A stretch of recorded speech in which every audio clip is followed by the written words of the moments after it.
Regulatory arbitrage is a business strategy. Tesla can go to the Middle East and launch robotaxi in a form that could overwhelm everybody else in the world because if they could launch a whole city at once, for example, a new city that is being built in Saudi Arabia, or maybe even something like Dubai or parts of Dubai, where they at once launch, let's say, 5,000 robocabs or even cybercabs and offer a whole concept. So a business to business transaction, if you will, where Tesla operates a whole network at once, maybe charges per ride or even gets paid by the city.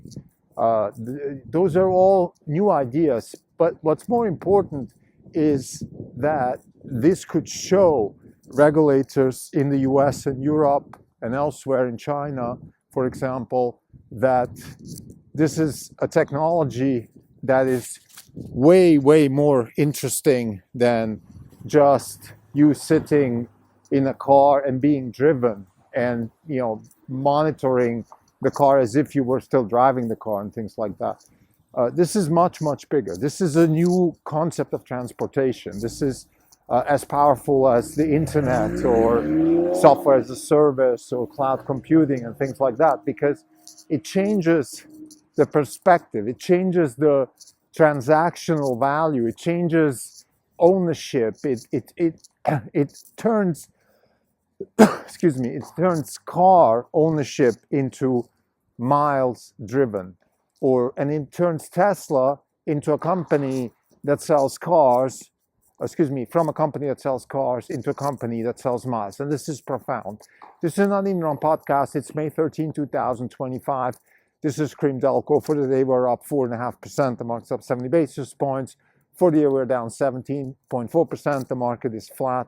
We're underperforming by 17.4%. So we recently had quite a good run in our portfolio, driven by positive trade news. Donald Trump is in Saudi Arabia with a big delegation with business leaders, Elon Musk, Zuckerberg, Bezos, not Bezos, but Jassy, the CEO of Amazon. So people like that, people of that caliber, other companies are there, Vance, Hagzet, everybody's there. So this is a big deal. Now, why we're quoting Saudi Arabia, I am not privy of all the intricacies of foreign policy, Middle East policy. I'm sure it has to do with Iran and Israel and the Middle East and things like that.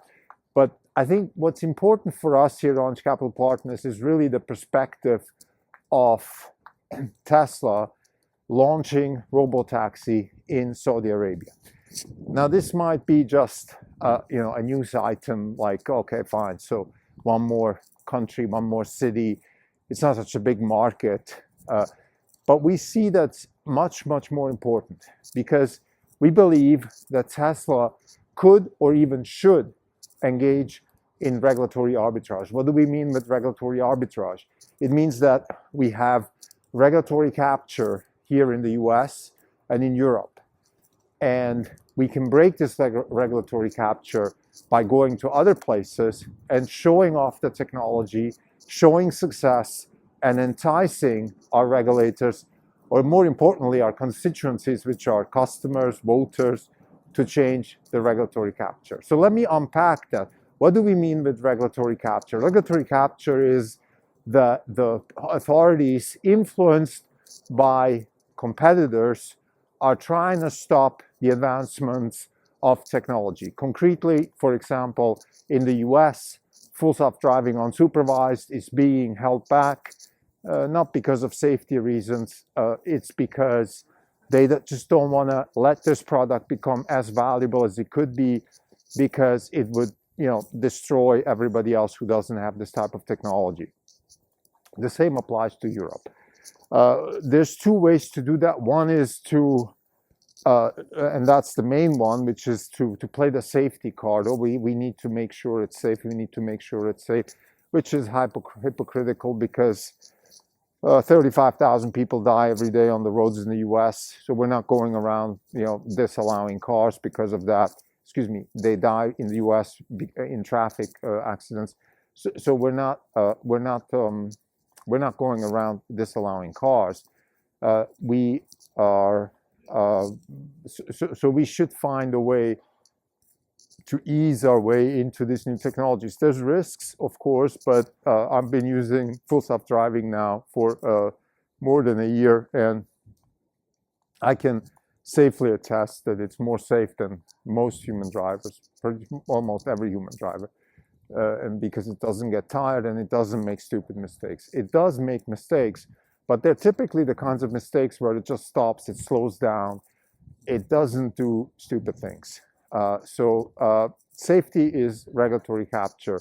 By the way, the same applies also to large language models. This whole alignment culture, we have to align our AI with some sort of ethics and morals, is, in my opinion, just a way to slow down the development, because we don't really know exactly what the morals and ethics are that we want, other than, of course, the ones that the companies, for example, want, such as Google, which is the most aggressive in trying to stop advancements through regulatory capture.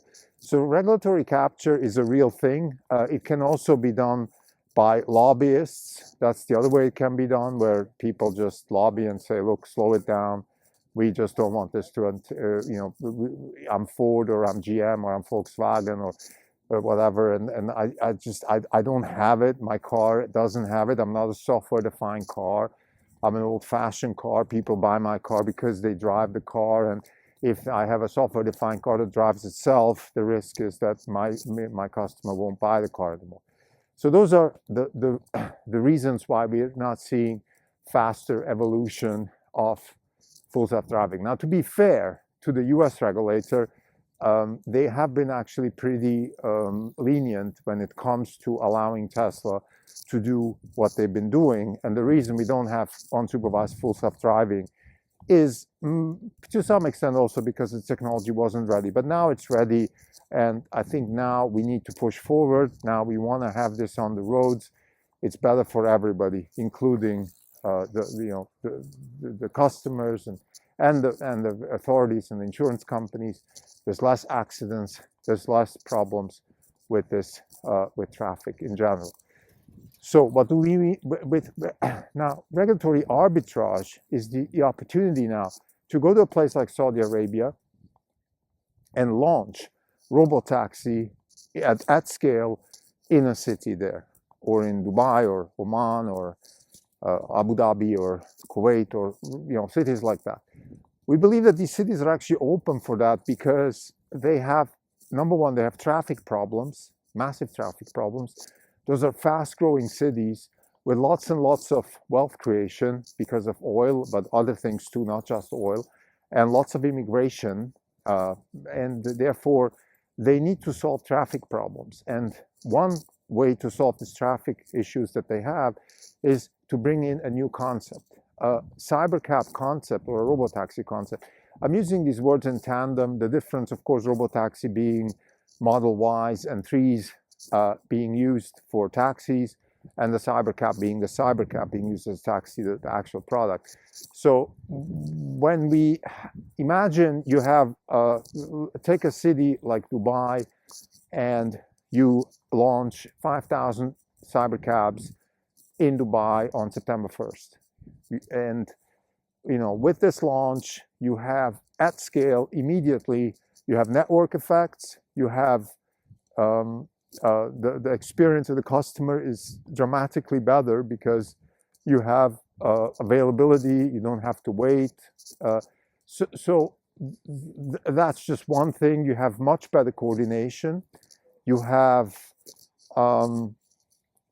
utilization, very high utilization, because maybe within a very short period of time, you have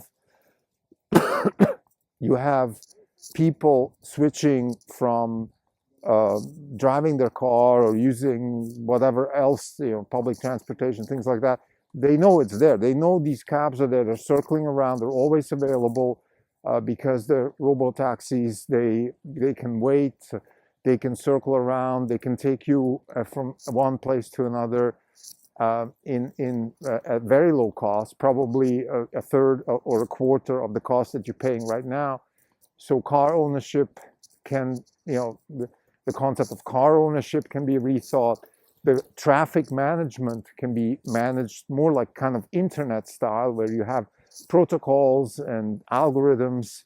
You can have algorithmic traffic where you can book your ride and have a guaranteed arrival time, things like that. I mean, some of that is of course available already through apps like Uber, but this is a whole different level of traffic management, particularly in congested cities, particularly also in situations where traffic is much harder to predict. So you could have even like an auction process where you auction your way. You say, okay, I want to go faster, so I get the lane which is faster, things like that.